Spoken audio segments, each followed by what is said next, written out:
Bismillahirrahmanirrahim. Assalamualaikum warahmatullahi wabarakatuh. Perkenalkan, nama saya Utisah dari kelompok 3 dengan NRP 234010466.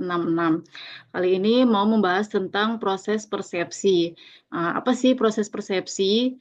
Definisi persepsi adalah proses individu dalam menyeleksi, mengorganisasikan, dan menginterpretasikan stimuli untuk membentuk pemahaman dan makna. Persepsi setiap individu bisa berbeda meskipun terhadap realitas yang sama. Nah, lalu ada beberapa tahapan proses persepsi. Ada 3, yaitu yang pertama seleksi perseptual, yang kedua organisasi persepsi, yang ketiga interpretasi perseptual. Apa yang dimaksud dengan seleksi perseptual? Yaitu proses memilih stimuli yang menarik dan relevan. Nah, di sini proses perseptual dipengaruhi oleh beberapa aspek, di antaranya psychological set atau informasi dalam memori, lalu ada perhatian. Nah, perhatian ini dibagi menjadi 2, yaitu yang pertama konsumen aktif mencari informasi. Jadi si konsumen ini aktif mencari informasi tentang produk yang diminati. Lalu perhatian terjadi tanpa disengaja, misal udah ada iklan lewat atau sharing dari teman atau yang lainnya. Nah, lalu ada lagi persepsi selektif, yaitu hanya fokus pada informasi yang dianggap penting. Misal ada seseorang yang mau beli HP, jadi dia fokus mencari informasi-informasi yang penting tentang HP tersebut. Nah, lalu ada contoh seleksi perseptual. Contohnya adalah konsumen yang ingin membeli mobil misalnya, akan lebih memperhatikan iklan, review, atau promosi seputar mobil tersebut. Nah, saat menonton TV, iklan yang menarik bisa mendapatkan perhatian meskipun bukan sebagai tujuan awal. Lalu ada organisasi persepsi. Organisasi persepsi itu konsumen mengelompokkan informasi untuk membentuk pemahaman yang utuh. Nah, ada beberapa prinsip di sini, yaitu prinsip organisasi persepsi menurut Gestalt teori. Yang pertama, closure atau penutupan, yaitu mengisi bagian yang hilang. Yang kedua ada pengelompokan, yaitu mengelompokkan elemen-elemen serupa. Lalu yang ketiga ada konteks, yaitu menghubungkan dengan pengalaman atau situasi sebelumnya. Contoh organisasi dalam persepsi. Yang pertama ada logo brand terkenal.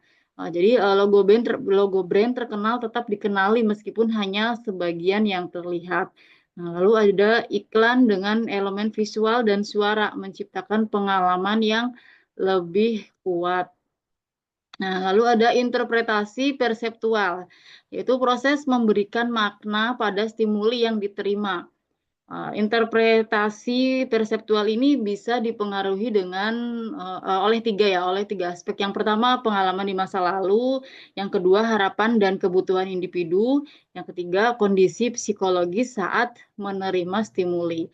Nah, beberapa contohnya, contoh interpretasi perseptual yaitu produk dengan kemasan mewah dianggap memiliki kualitas tinggi. Warna merah dalam promosi sering dikaitkan dengan diskon besar. Contohnya misal ada diskon 50%, nah itu rata-rata menggunakan warna merah.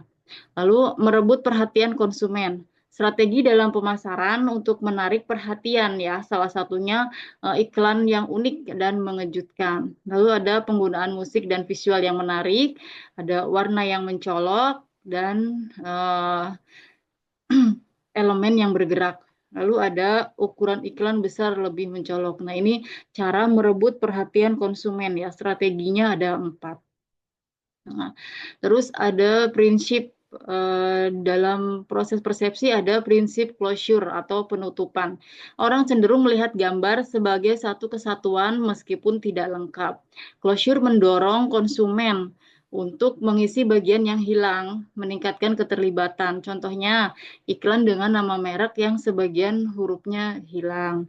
Lalu contoh prinsip closure dalam iklan. Contohnya iklan Jingle Bell itu Jingle Bell ya, yang meminta konsumen mengisi huruf yang hilang. Nah, itu efektif untuk merek yang sudah dikenal, tetapi juga bisa digunakan untuk produk baru agar mudah diingat. Nah, prinsip pengelompokan atau grouping. Nah, orang lebih mudah mengingat informasi jika disajikan dalam kelompok. Contohnya, stimulasi dikelompokkan berdasarkan 3 aspek. Yang pertama, kedekatan, lalu yang kedua berdasarkan kesamaan, yang ketiga berdasarkan kesinambungan. Nah, objek yang berdasarkan kedekatan dikelompokkan karena posisinya memang berdekatan. Lalu yang kedua ada objek dikelompokkan berdasarkan warna, bentuk, atau fitur serupa. Lalu ada kesinambungan, objek dikelompokkan agar membentuk pola yang berkelanjutan. Selanjutnya, tadi contoh sudah ya, prinsip pengelompokan juga sudah. Lalu ada contoh pengelompokan dalam konsumen. Nah, contohnya apa saja pengelompokan dalam konsumen ini? Misal penyebutan nomor telepon dalam kelompok kecil agar bisa lebih mudah diingat. Lalu konsumen mengelompokkan produk berdasarkan warna dan bentuk dalam rak toko. Misal ada produknya snack sukro misalnya, ada di rak warna putih atau ada di rak warna merah gitu. Nah, lalu desain logo atau iklan yang menggunakan prinsip pengelompokan agar lebih menarik. Nah, prinsip konteks dalam persepsi. Persepsi dipengaruhi oleh konteks di mana stimuli diterima. Prinsip figur dan ground. Ini ada 2 ya. Gambar utama lebih menonjol dibanding latar belakang. Contohnya, diskon besar yang menarik perhatian lebih dulu daripada syarat dan ketentuan di bawahnya. Misal ada contoh diskon 50%. Nah, itu diskonnya itu besar, lalu syarat dan ketentuan di bawahnya minimal belanja 1 juta misalkan. Nah, terus ada contoh figur dan ground dalam iklan. Logo atau teks promosi besar sebagai fokus utama, latar belakang hanya sebagai pendukung. Ada juga yang seperti itu. Iklan optik.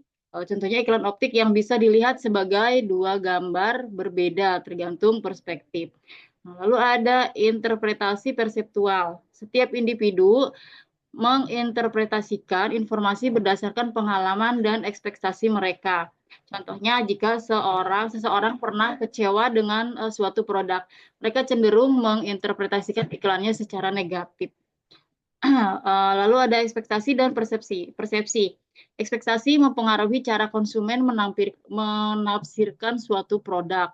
Contohnya, warna makanan mempengaruhi rasa yang dirasakan. Misal puding berwarna coklat diasosiasikan dengan rasa coklat. Itu contohnya. Lalu ada hubungan harga dan kualitas. Konsumen mempunyai ekspektasi bahwa harga yang lebih mahal mencerminkan kualitas yang diterima. Fakta-fakta atas hubungan harga dan kualitas yaitu ketika harga digunakan sebagai indikasi produk berkualitas. Ini menurut Mowen dalam Medisip dikutip UD 2021 halaman 166. Nah, yang pertama, konsumen mempunyai beberapa keyakinan dan kepercayaan bahwa dalam situasi tertentu, harga menunjukkan kualitas. Lalu yang kedua, terjadi perbedaan kualitas yang dirasakan atau yang sebenarnya di antara merek-merek yang ada. Yang ketiga, kualitas aktual sulit untuk dinilai melalui cara yang objektif atau melalui nama merek atau citra toko. Lalu yang keempat, perbedaan harga yang besar mempunyai dampak pada perbedaan kualitas yang dirasakan daripada perbedaan yang lebih kecil. Lalu yang kelima ada pada merek yang sudah sangat dikenal, harga dapat digunakan secara lebih baik sebagai indikator kualitas. Tanda terkait dengan objek salah satu ciri-cirinya atau ada 3 cara ya. Yang pertama mereka bisa menyerupai objek, yang kedua dihubungkan dengan mereka. Lalu yang ketiga terikat secara konvensional padanya. Nah, itu contohnya ya. Lalu ada implikasi pemasaran dan inferensi persepsi.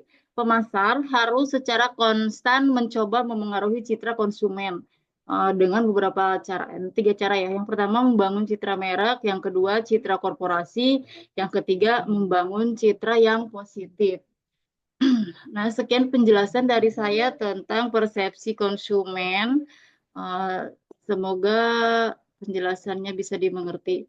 Sekian dari saya, Pak. Assalamualaikum warahmatullahi wabarakatuh.